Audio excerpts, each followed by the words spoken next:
Well, welcome back, folks. As you can tell by looking around behind me, this is the tiny house. Things are pretty well wrapped up here. Well, with the exception of siding and interior finishes. What I've done is I've gotten the steps taken in order to get the chimney put in for the wood stove. So the steps I'm talking about are cutting back some of the insulation. If you look up there on the underside of the roof, I cut back some of the insulation and I tried to find the center point of where the chimney should go up between those two rafters. Now, I have some flashing that goes under the shingles on the roof in order to accept the chimney pipe that's going to start here, run upwards, all the way through the roof and up above the ridge. Now, in order to figure out where this wood stove has to go, you have to go and look on the back of your wood stove. And I'm just going to duck you around back here. This thing is old as the hills, but it still has that sticker on the back. And what that sticker is, it's usually by Underwriters Laboratory. It's some sort of a certification sticker. That's what you got to look for in order to make sure that you have the right distance, I guess, from the wall for your wood stove. So you got to make sure it's far enough away from the wall so it doesn't create some sort of fire hazard. Once you figure that out and position the wood stove, then you have to position it so that it's going to line up in between your rafters. Now, that's of course if you want to have a straight run, a straight line of chimney pipe. If you want to invest in some angled pieces in order for your chimney pipe to, shift around and all that, by all means, do that. I just want a straight run from the bottom right up through the roof and out the top. In order to do that, once the wood stove is placed, I'm using something called a plumb bob. All it is a weight and a string, and I go up in between the rafters, halfway in between. I figure out where that is, put a mark, and then I drop the string line down, and I get it so it aligns perfectly over top of the opening of the chimney. So wherever that chimney pipe's going to start, I make sure that plumb bob lines up, and I put another mark way up there on the roof. As you can see here, I sketched out the diameter of my flashing. I'm going to now go up, put a nail directly through where that crosshair mark is so that it pokes through on top of the roof. Then I'm going to go outside and I'm going to cut that line out. So see that line I drew? I'm going to cut that out. The reason I'm cutting from the outside in is because I don't want to damage any of the shingles and I can't see what's going on if I'm cutting from the inside out. You get all that? I know it's a lot of mumble jumble, but regardless, I'm going to get things done here. So come along. Hopefully things go pretty smoothly. They should. Beautiful day. No rain in the forecast, so it gives me a bit of time to get things done here. So here we go. Okay, way up top here you can see, here's my mark. There's the crosshair in red. I'm going to drive a nail right through the shingles so I know where the center of that circle is going to be. Then I'm heading on outside in order to cut out this circle.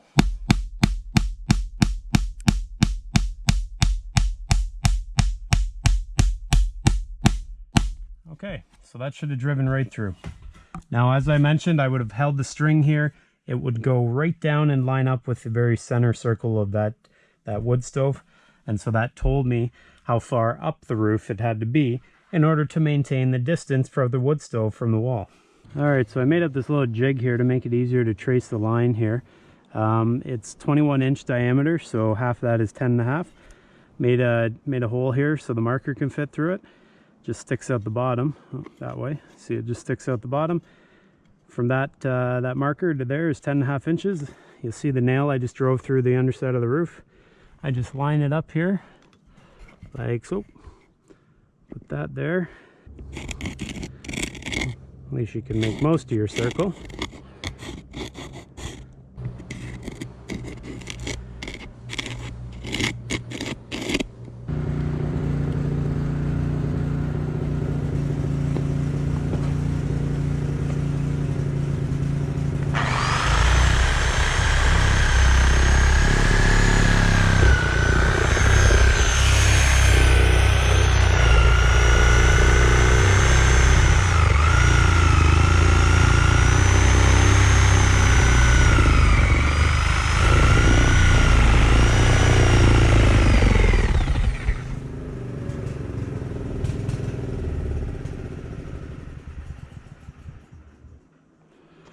Well, no generator, no power, no cutting. Guess I better go see what's going on. Well, sure enough, out of fuel.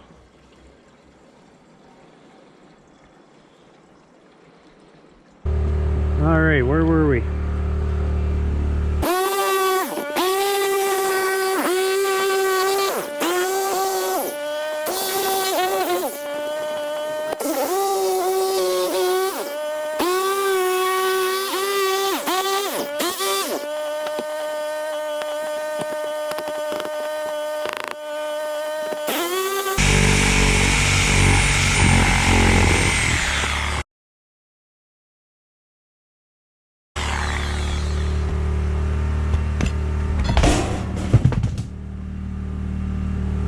Well, thought I had it in my hand. I guess I didn't. Anyways, that's in there. I don't think anything happened, so. There's the hole in the roof. That was the only real hiccup.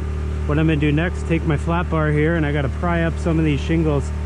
Probably I gotta pry up this one and this one down to here. So we'll see what we can do. We gotta make room for the flashing, the roof flashing to fit under.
Okay, looks good.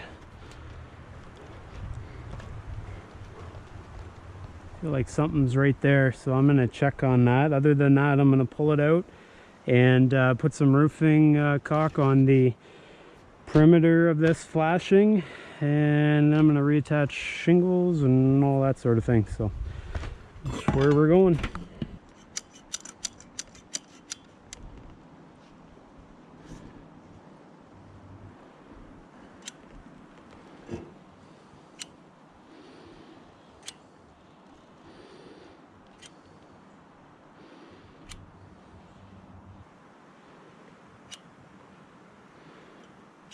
Looks pretty good. And I won't be stingy here, so I'll put a bit more here.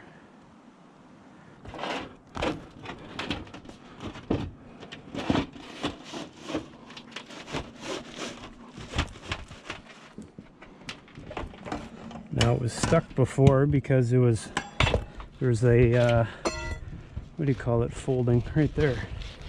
Let's see if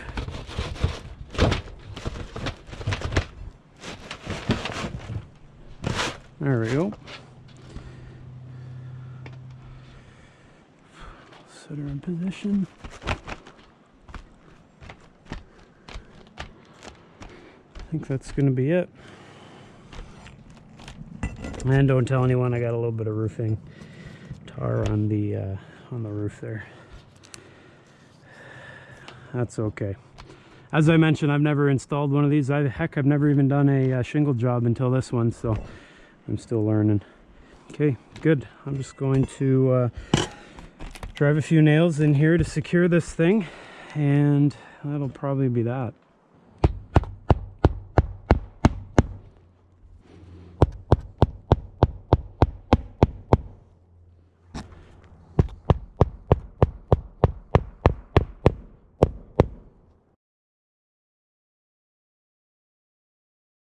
And stuff like this, I'll come back and I'll touch that up with roof tar to ensure that water can't get between these layers of shingle and touch that nail. I like to do this when it's warm. At least that's my first gut feeling, because these shingles, they're a little flexible. I can just but imagine if it was cold out, how brittle these shingles could be. So anyways, that's about it. So have a look around. I'm just gonna get some roof caulk and just put a bit more of that on. But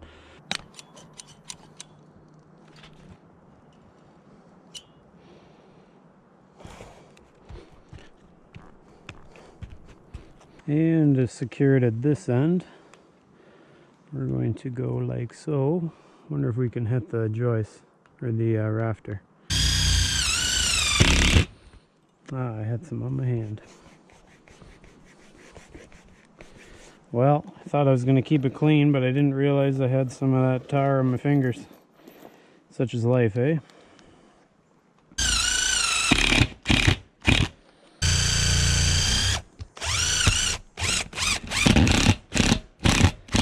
Okay, come back in a bit. Got a little more caulking to do around there and go from there.